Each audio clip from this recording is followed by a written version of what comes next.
welcome back to my channel. Chanel, he says Chanel. This was like you're saying Chanel. Today we're going to talk about my favorite topic.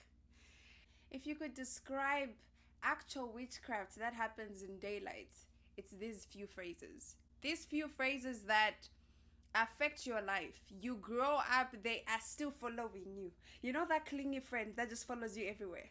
That one where you're like, no, I'm going to eat there, like I'll come with you. No, I'm going to I will come with you. No, I will sit like that. That clingy friend. These phrases. I had to bring something to drink. By the way, don't look at my nose. If you look up, don't look at my nose.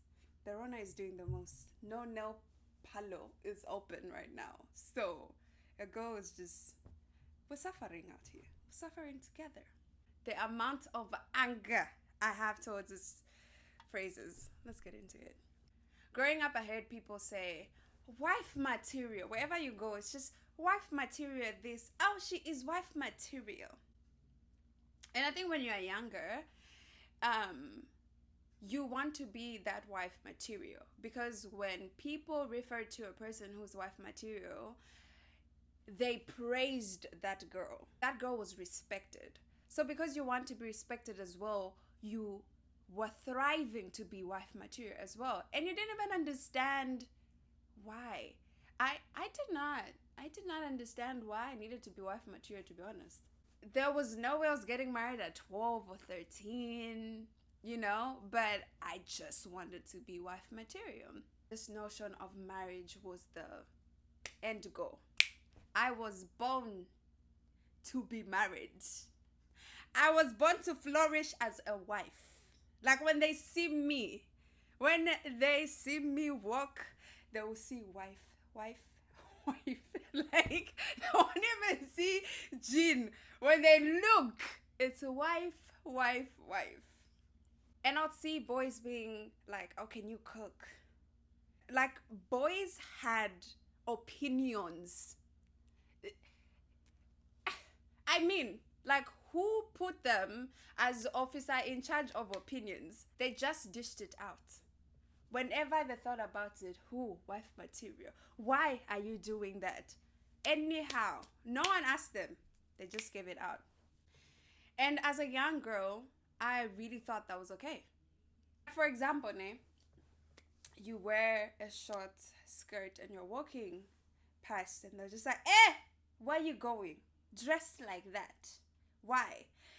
The funny thing is, even when you get outside, the boys would find it okay to catcall or have an opinion over what you're wearing. This wife material term, number one witch. Every single phrase that oppresses young girls comes from this particular term, comes from this notion of you need to be this type of woman. So if you are not acceptable and you are not falling in that category that's desirable, what you need to do is change so that you can fit into this box. I was, I think 15, 16. I met this boy, you know, he wanted me, I wanted him. Oh my God. Let me put my imaginary long hair behind my ear. I was like, oh my God, you want me? I'm here. Like, what? It's like, actually, that boy never asked me out. That boy never said be my girlfriend. I just started doing girlfriend things and we were girlfriend and boyfriend. Wow. I think there's a difference between caring for this person and being timid to a place where they just like walk all over you. Let me correct myself. I was not caring for the person. I was actually really timid and doing what was expected of me. And now that I am of age and I'm dating, I have a whole boyfriend. When I walk, people are like, they did not call me by my name. They didn't say Jean. Wait, we need to give him a name. They were like, Peter's girlfriend. Like, my identity stopped being Jean. It was Peter's girlfriend. And that to me made me feel so good. It was like, yes, if you're still being called by your name, you have not flourished. You have not made it in life. Me, Peter's girlfriend, has made it. The moment he would not call me by my name or baby or things like that. He would say Mrs. Peter. Ah! I was like, I have one Jesus. I am Mrs. What? Me. I am Mrs. Here we go. Here I am, moving left and right. They're like, Jean, can you jump? I'm like, how high?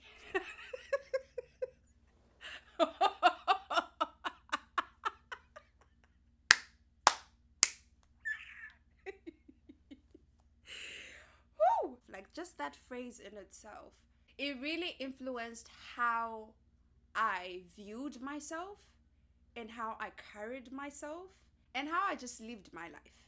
And I know it is in that moment that my identity was lost. When my identity became associated to someone else, that's when it was lost. If he calls number one, it's me. Oh my God. Oh my God. He's called me. Oh, I missed his call. Then already high blood pressure. Oh, I missed his call. But if he missed my call, it was a different reaction. If he called back after a day, after a day or hours or minutes, like his boys will always be boys. Number two phrase that I want to cut out. If I have a daughter, actually with my sisters, every young girl out there, let me tell you something. This phrase of boys will always be boys. If you hear it, just slap the person. It's coming out, you'll be like, shut up. I give you permission, but don't slap too hard. If they come back and watch this video and say it was Jean, you will not find me. You will not find me. This notion of boys will be boys, I got to see how it gave boys leverage. Like, they would do anything. They had a pass. They would disrespect you. You would say boys is boys. They would cheat on you. And you would say boys will always be... Boys will always be boys. You will ask for advice from a friend. That's how boys are. You even talk to elderly people. That's how boys are. So that phrase needs to die. It's even late. Now, as I'm talking about, like, it should go completely, because there is no pass to mistreating another person. They should never be a pass. But hey, male privilege, what can we say? When you see young boys, like, I grew up in Linda, yeah? And for most of you in your communities, I am sure this happens. There's always this particular corner where the boys are standing. It was like National Assembly of the Boys.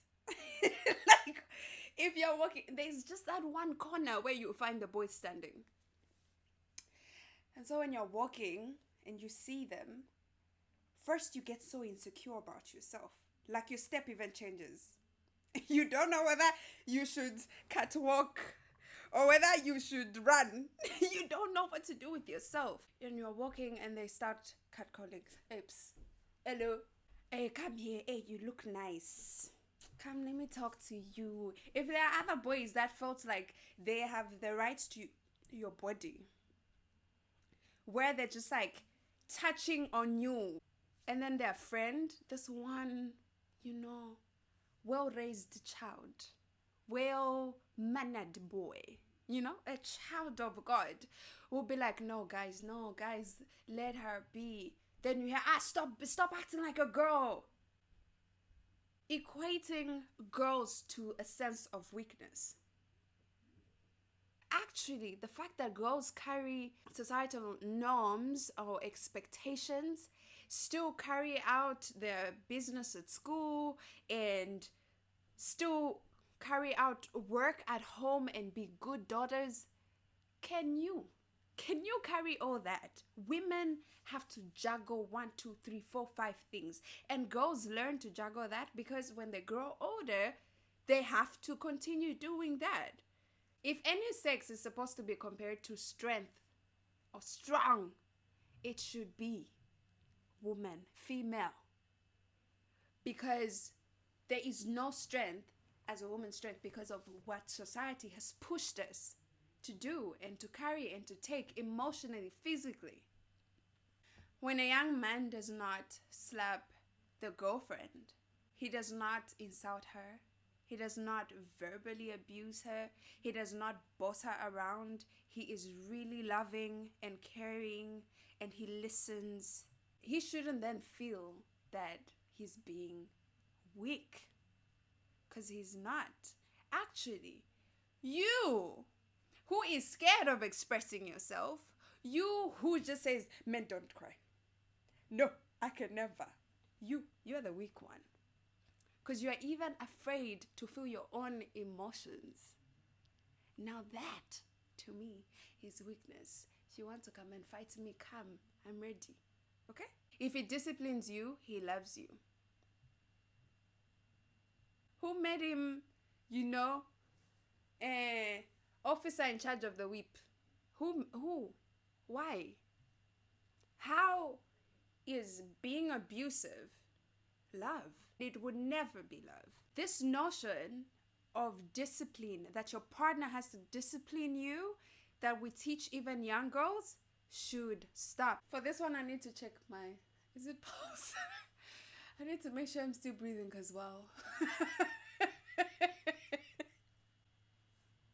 And as a young girl, you'd walk past that, National Assembly. And someone is calling Eps, hey Kagelo, hey sweethearts. And you just look at them, do the African Zambian. Roll your eyes, you don't want to talk to them, like what? Then you walk past. Our fragile egoed human beings start, hey, who do you think you are? You think you're nice? Do you even think you're beautiful? Wow, look at your skirts. Look at your shirts. Look at your pants. Look at your hair. They have all this. Look at you. Look. I was like, you'll break your neck. What's going on? And be like, you're such a snob. You're such a stuck up. Be down to earth. I'll put your 6 feet. You'll be down to earth. Just a few seconds ago, you were saying I'm beautiful. Now you're saying this.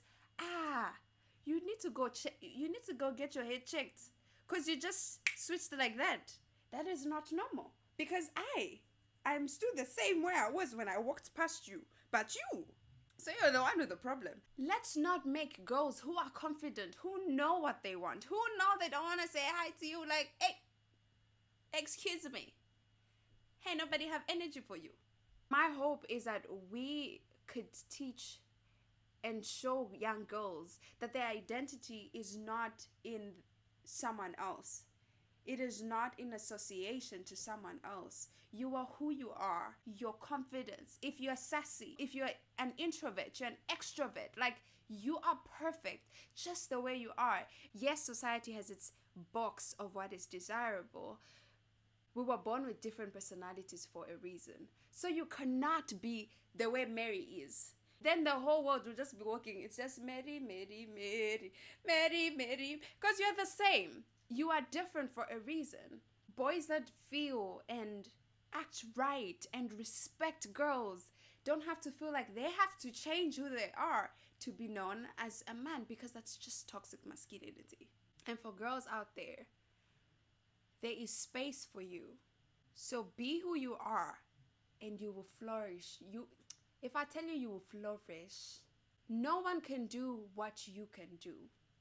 There is one you, so be the best you can be. Thank you so much for watching my video. Thank you.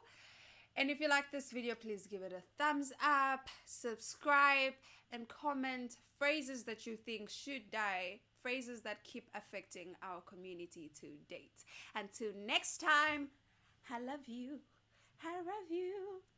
I love you.